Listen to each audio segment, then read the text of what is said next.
Hello, beautiful beings. Okay, so hopefully you can tolerate my travel audio. I know it's not the best, but in true Sagittarius form, I am feeling inspired and like I gained some insights from my trip, and I'm on the road heading back home.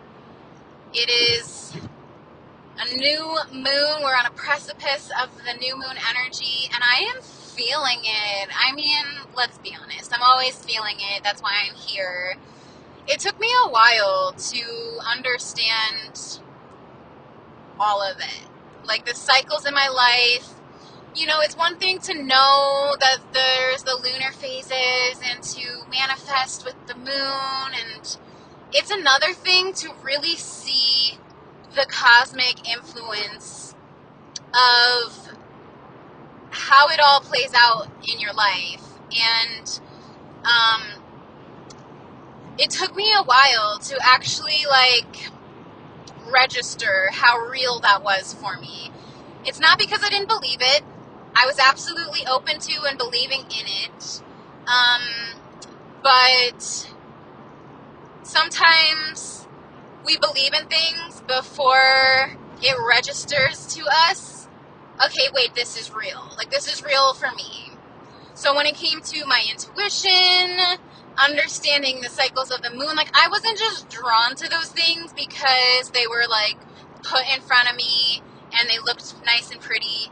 Those were things that my soul started to recognize a significance in, and that me and my life and my energy are just divinely intertwined with these natural rhythms and cycles in life, and I can either choose to work with them or against them. So with this new moon energy, I already posted a reading on it. I am going to post this probably after the new moon, so kind of like the aftermath, if you will. But you know, I'm sort of feeling into the energy. If you're new here, this is what I love to do. I channel energy, I read energy, and my gut really doesn't lead me astray. I mean, I can go back and listen to my readings and I'm like, wow, one after the other, these things just took shape in my life. And, you know, I like to often think of That's So Raven, because I reference this a lot because I think what I really took away from that show was, even if you have all these intuitive nudges and guidance and you feel strongly about things, even if you know a negative outcome may take place, sometimes there's nothing you can do to avoid it. There's no way around it. And in That's a Raven, what she always did was go into all these theatrical, whimsical ways of how she could try to get something that she foresaw to happen to not happen. And it would always put her exactly in the place of that scenario that she envisioned. And it's kind of like this cosmic irony. And I guess the reason I bring that up is because I'll go back and listen to some of the readings and I'm like, wow, you know, I don't do these readings to change my circumstances or the outcome of things. I do these readings because I'm feeling my journey. I'm feeling my way through it. And sometimes I need to pause and feel that and speak on those things and get in tune with myself, get in tune with the guidance, my guidance system, the divine guidance system. And you know, the more that I've done that over the years, the more my inner compass sharpens. Compass may be significant. There's this feeling of having a good inner guidance system.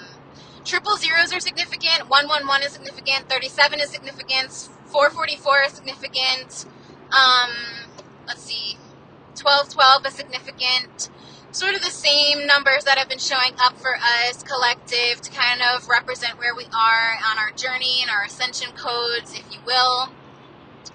So there's definitely this energy. Wow, the car that was just driving next to me just finally passed me, and the license plate is 444.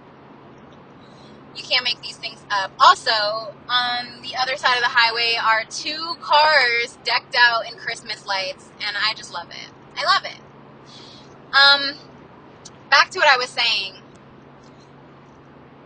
Your inner guidance system is significant at this time, okay? And this became more so in a very long journey. It took years for me to understand, okay, I'm clearly intuitive. It's not even that I'm trying to, like, tap into my intuition and figure out, like, what my gut is telling me. Like, no, my gut is telling me, and I need to, like, accept that, because that's the way I'm experiencing my life. Like, that's not something I chose to do. It's something that was happening for me.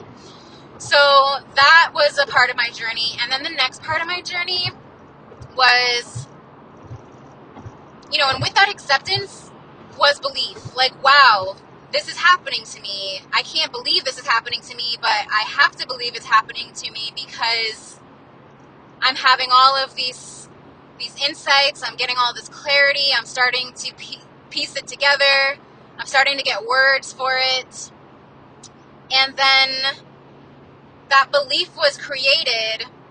And then what happened afterwards was this registration. It was like this registering of, like, okay, now that whole, like, belief and, like, oh my gosh, like, oh my goodness, it's just sort of the energy that wants to, like, come through. It's just like this very, like, oh my gosh, I can't believe that happened, or oh my gosh, I can't believe this is real. Oh my gosh, I can't believe, I manifested this. Oh my gosh, I can't believe my prayers were answered, or I can't believe that I'm, like, in tune with something, like, really deep and powerful. Then it registers, like, okay, this is my life. This is real. This is happening. This is what's going on for me. What do I do with that? How do I live my life with that? And I became just more and more drawn to things like following the lunar cycle, paying attention to the wheel of the seasons and what they represent, recognizing the seasons of my life. My hormonal cycle has been something that I have had to deal with for a long time.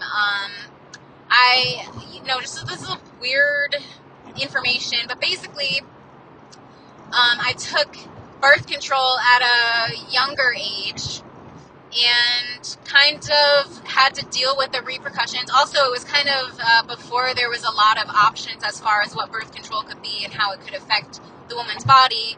But you name it, I've tried it. Hormones have always impacted me, impacted my health. I would deal with, like, really bad chronic migraines. So it was actually more so about regulating my hormones so that I wouldn't be in so much pain. That was the initial reason that I was on those birth control pills. So random that this is what is coming through. Excuse me. And I would try many different forms after that, but that was a lot of strain and stress that I was putting onto my body and into my hormones, and it took a really long time to regulate that. But I've done so naturally now for many years. I've become very much in tune with my body through that process. And with that process, that was a cycle. Understanding the cycle of my own body helped me understand the cycle of my life, the cycle of the seasons, the cycle of just life in general. And I was drawn to things like the lunar cycle because it was such a way to really, like, be in harmony and be in union with the energy of my life and the energy at play here. So, anyway, there's this real emphasis wanting to come through around divine guidance. Oh, wow, that's interesting because I'm just remembering now that I actually pulled that card recently, the divine guidance card. And, wow, 1414, my goodness, beautiful, beautiful, beautiful, lots of beautiful messages, symbolism. This is why I love traveling, it just puts me in new places to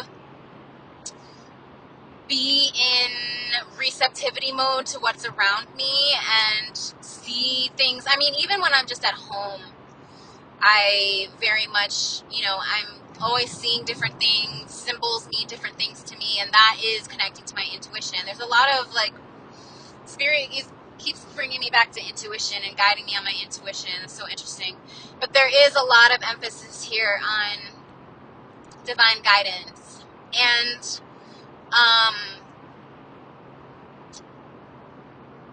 what that journey has looked like for me has been a really long one. It's been, really challenging. Actually, there's a lot of people who are like, oh, I'm an empath. It's a blessing and a curse. I don't subscribe to any of that sentence. I mean, if I want to think of it that way, sure, but at the end of the day, it just is. It's my way of being in this world, and it's not necessarily a blessing, and it's definitely not a curse, although it has been challenging to learn how to intuitively move through a world that is designed to move us away from that.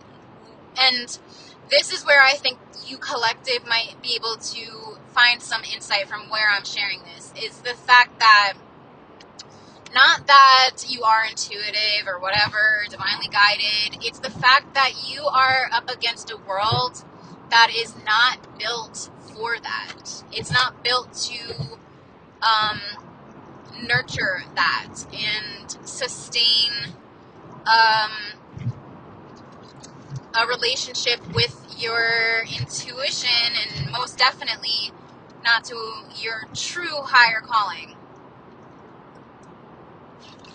At the end of the day, just took some water. I encourage you to do the same. At the end of the day, you have to seek out places for you to connect to that part of you. You have to be diligent. You have to be disciplined, truly, in your faith. In not only that, not in a faith in a higher power necessarily, but even in your faith that you are being divinely guided on your path, or just that you are on a path of your purpose. Because truly, the world is just not built for that. And the more in tune you are with it, the more you see how people are so disconnected. And I think another part of my journey was also accepting and, not accepting, but having the harsh realization that people will actively distrust in that, but also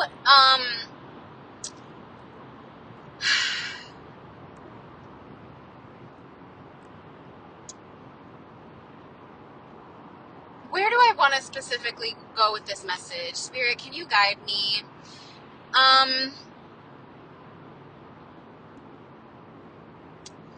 I don't know where I'm trying to go with this. Oh, okay, yes I do. It's also realizing that for me, there was a difficulty in realizing that not everybody operates that way.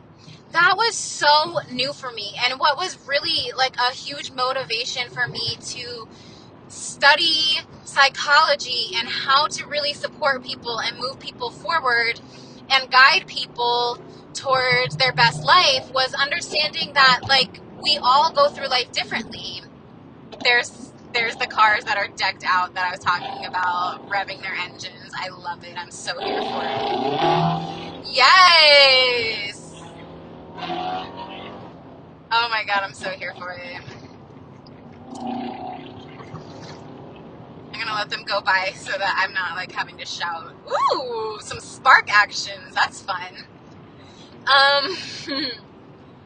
Not everybody lives life and operates in life the same way. And I've talked about this in another reading, so this might be similar collective, kind of needing to come back to this message of understanding that some people are thinkers, some people are feelers, And some people are very, I'm going over a lot of bumps and I probably sound like hilarious.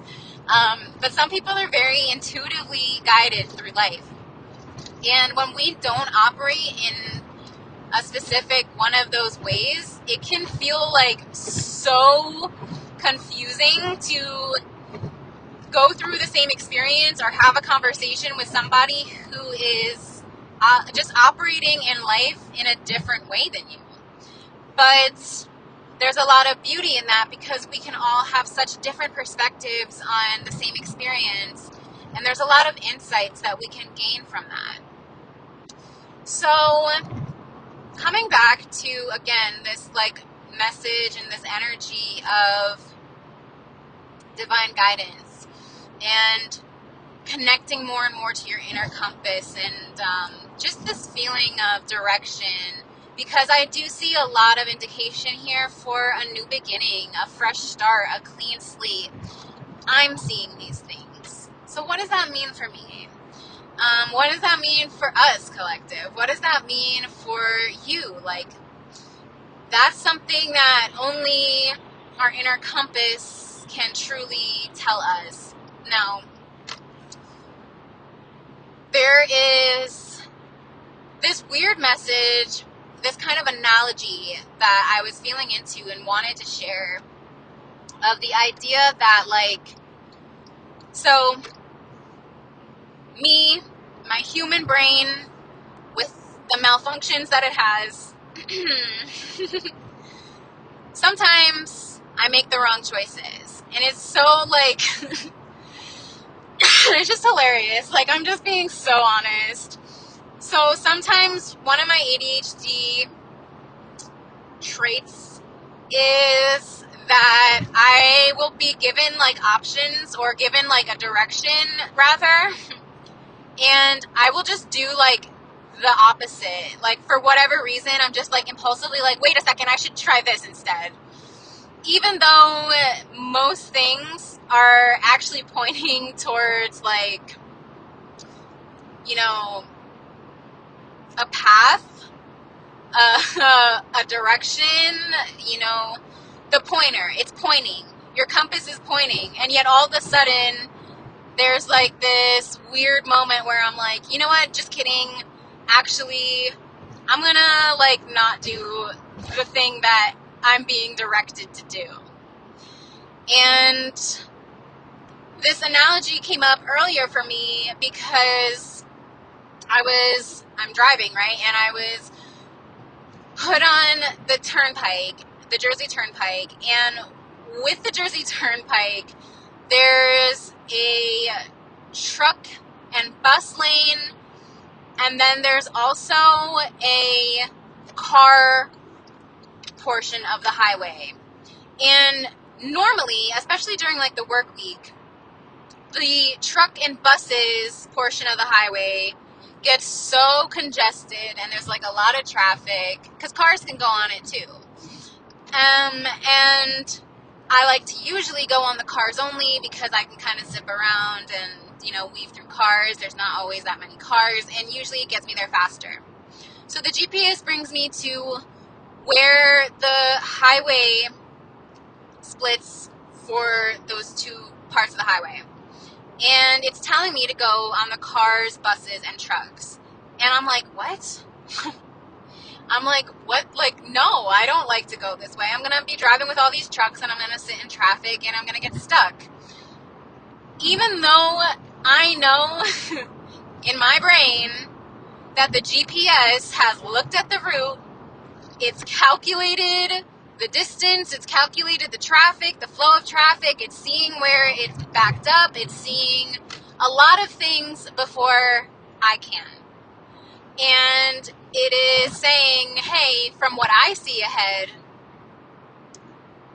this way actually is going to be a much easier ride for you. It's going to be a much smoother ride for you. So I was on the phone with my mom, and I'm, like, getting this direction, and I literally said out loud to her, I'm like, wait, I don't want to go on the trucks portion, and I'm like, wait a second. When I actually think about it, the GPS kind of knows what it's talking about. And maybe I should just like listen to the instructions or the directions and like the way that I'm being pointed. And even though it's like not what my brain like normally wants to do, or just like what I initially thought was like best for me or right for me, my compass, my GPS was like, hey, actually think about this, try this, go this route. This is going to be easier for you. This is going to be the path of least resistance. This is going to be a much smoother ride. Roads, drives, rides might be significant for the collective. Road trip, travel. But yeah, so this analogy came into mind for me because I'm like, oh my goodness. I took the way that the GPS told me to, and I was sailing by backed up bumper to bumper traffic, standstill traffic that was in the cars only lane. And I'm like, thank God I followed the directions. Thank goodness. Like, the GPS can see much further ahead than I can, and can foresee what the route is going to look like, what the journey is going to look like. And that's, I think, you know what? I'm just not even going to try to explain that.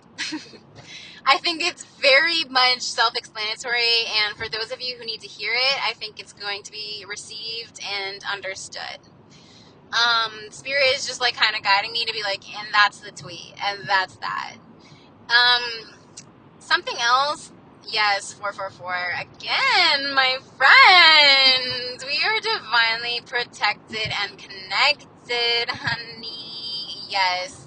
Not only that, we're on the right path, and there is a lot of opportunity for luck and abundance, and you just have to share your gifts, truly. This is like a time to really be sharing your gifts. Don't hold back your gifts from the world. Don't hold back your blessing that you can offer the world.